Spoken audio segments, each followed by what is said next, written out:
We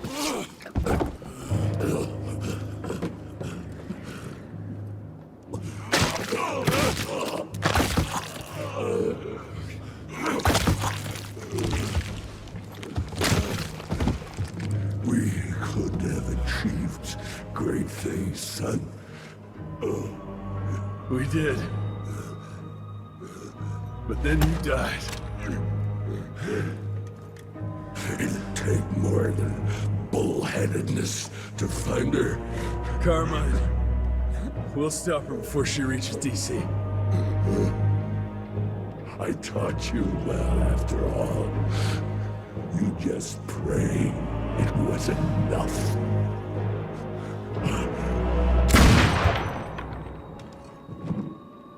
You can run for a long time. Sooner or later they'll hunt you down. All night. Let me tell you the news with my midnight dues. Took my head and it held it tight. Said so I left the dead.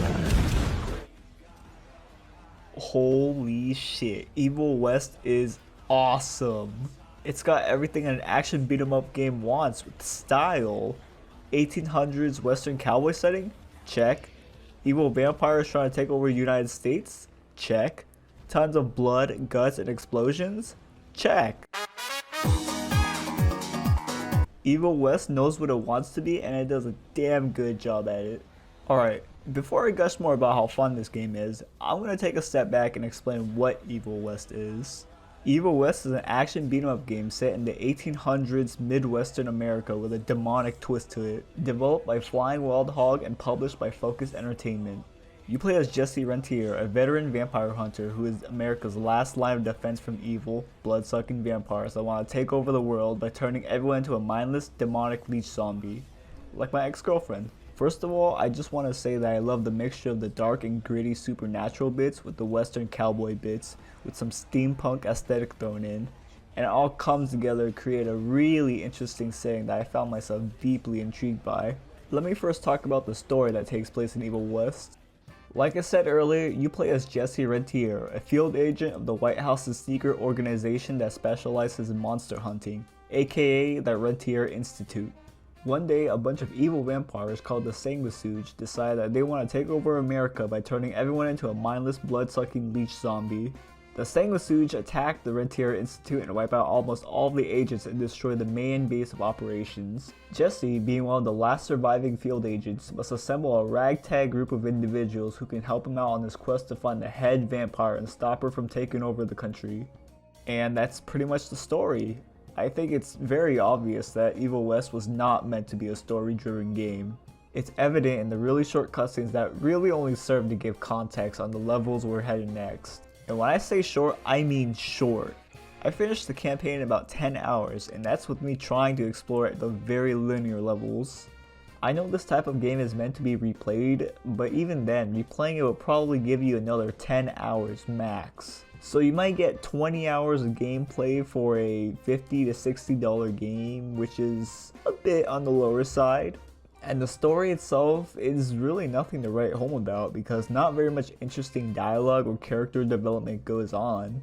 None of the characters are really memorable or have much going for them, and nothing is really explained. It's sad because the setting of this world is really interesting and they could have done so much more to expand the characters and lore, even in just a bit.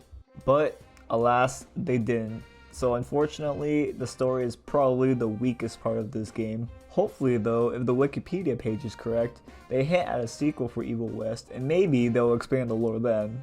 Luckily though, the story is pretty much the biggest negative I can find for Evil West. The gameplay on the other hand is absolutely fun and was a blast to play through the entire time. Evil West is an action beat 'em up game with some light RPG mechanics in the same vein as Devil May Cry. There are a bunch of weapons in your arsenal that you can use to kill your enemies in a variety of ways. You got your fist, revolver, shotgun, flamethrower, rifle, crossbow, minigun, dynamite, and that mind eraser thing that the Men in Black have. I am just a figment of your imagination. Not only do you have a bunch of weapons at your disposal, but you can also upgrade it and do cool stuff, like making the dynamite spawn a freaking tornado, which just gives me the sense that I'm getting more powerful as I progress through the game and unlock more badass abilities. The developers made every ability and perk add a meaningful change to your gameplay, and I love it. And even better, the gameplay gets more and more hectic as you progress. Now combine that with the amount of new abilities you get, and it will just keep you on edge the whole way through as you blast dozens of vampires into an explosion of blood and guts. The best part is, you can play this with another friend in co-op. Yeah, that's right, you can play this super fun game with another friend. That itself is a plus for me. Now, I can't talk about the gameplay without talking about the graphics as well, because graphics in Evil West are beautiful. All the characters look super detailed. Like, you can see the individual wrinkles in Jessie's face, the sick lightning effects that he has, the gross tentacles on the monsters, and you can even blast off their limbs while fighting them, which makes killing the monsters such a satisfying experience. And surprisingly enough, for a dark, gritty setting that Evil West takes place in, it's surprisingly pretty vibrant in color, which just makes Evil West look oddly visually pleasing in a game about brutally killing monsters. So with all this said, I had an absolute blast playing this game the entire way through. The weapons all feel great and satisfying to use, and every perk and ability tree all add a meaningful upgrade to the gameplay, making progression feel worthwhile. And blasting monsters into tiny giblets not only feel great, but also look great. The graphics are vibrant and detailed. Each character model looks amazing in-game and in cutscenes. If I had to judge this game purely on gameplay, I would instantly recommend it. But unfortunately, I can't for two reasons. First, the story is lackluster and doesn't really provide me with a sense of connection to any of the characters. Nothing is explained and no interesting dialogue is explored.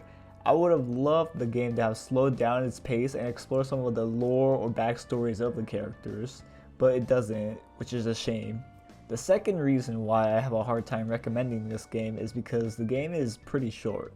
I finished the game in about 10 hours. Granted, I was playing on normal difficulty, but even then, the harder difficulties would have only added a couple more hours. And for a $50 to $60 game that you'll only finish about 10 hours is really off-putting. If this game were $40, I would definitely get this game. But for now, since it's $50 to $60, I would say that if you're a really big fan of action beat 'em ups, or if you're interested in Evil West's aesthetic, then you should get this game. But if you're kinda on the fence about it, then you should hold off on Evil West for a bit and get this when it's on sale, because this is just straight up a fun game. And that's it for this video. Make sure to like, comment, and subscribe for more reviews in the future. See ya.